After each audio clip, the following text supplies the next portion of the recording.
Imagine being trapped in a frozen grave, your body turning to solid ice, your heartbeat stopping, your breath disappearing into the night. No way to move, no way to call for help, just the endless cold wrapping around you like a coffin.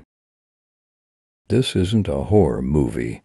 This is the real-life nightmare of Jean Hilliard, the girl who froze to death and then came back to life. It's winter 1980. We're in the small town of Lengby.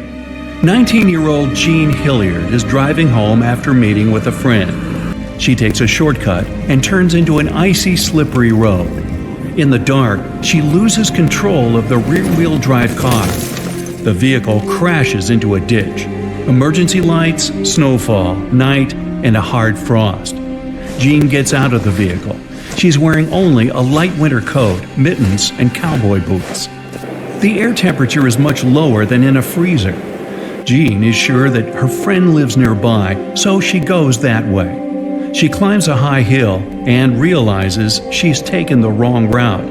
It seems she's gotten lost. The girl wanders a couple more miles and notices her other friend's house in the distance.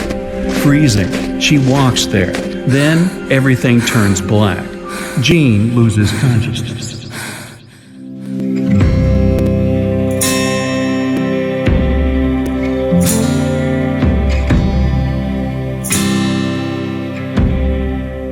The next morning, rancher Wally Nelson wakes up in a great mood.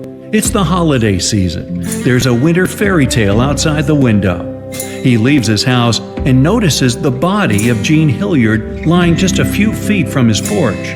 Wally approaches the girl, shakes her, and is horrified. Her body is stiff and cold like frozen wood. Her eyes are open and don't move. Her hair is frozen. She just doesn't look alive. But Wally sees that she's still breathing. Jean has managed to survive. Wally wants to put her in his car to bring her to the doctor, but the girl's body doesn't bend and can't fit into the auto. It feels like a statue. He takes a bigger car and rushes to the hospital as fast as possible. The doctors take Jean, but they don't think she has any chance to make it. Her hand is so hard and frozen that no needle can penetrate it. A low temperature, glassy eyes, and muscles as hard as stone are all the results of emergency mode. Her body has directed all the blood to the vital organs to ensure their functioning. That's why other parts of her body look so lifeless, and her skin and muscles don't react to anything. The doctors decide to put heating pads on the girl to warm her up. Her family hopes for her recovery, but right now, all they can do is just wait. Frostbite is so dangerous because all that frozen liquid begins to expand. Fill a small bottle with water and put it in the freezer for a few hours. Then take it out, and you'll see that the bottle seems to have expanded or even cracked because of the increased volume of the liquid.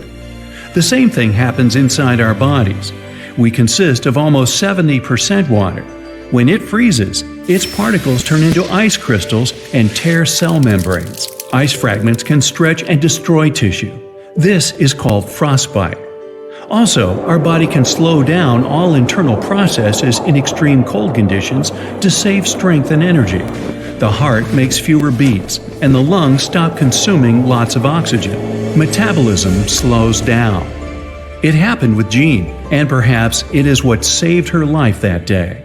She was lying in the snow in severe frost for about 6 hours. But why didn't the ice particles start destroying her cell membranes? How did her body withstand such damage and manage to survive? Back at the hospital, doctors are happy to watch Jean get better. Warm blood spreads through the frozen vessels and brings her body back to life. Surprisingly, ice crystals haven't damaged her muscles and skin. A few hours later, the girl regains consciousness. By noon, she starts talking. Jean doesn't know what happened. She remembers walking to her friend's house and then waking up in the hospital. What worries her most right now is that her father's car is somewhere in a ditch. As it turns out, the girl fell down and crawled on all fours to Wally Nelson's house. She doesn't remember it, but apparently her brain activated the survival instinct that night. Unfortunately, she didn't manage to crawl the last few feet. Jean passed out at the door and stayed there for 6 hours. Doctors examine the girl and understand that she's completely healthy. Soon, she's discharged from the hospital. This case isn't unique. One professor of emergency medicine, David Plummer, said he'd seen about 12 similar cases over the past 10 years when patients had survived severe frostbite. Jean returns home and finds out that she has become famous.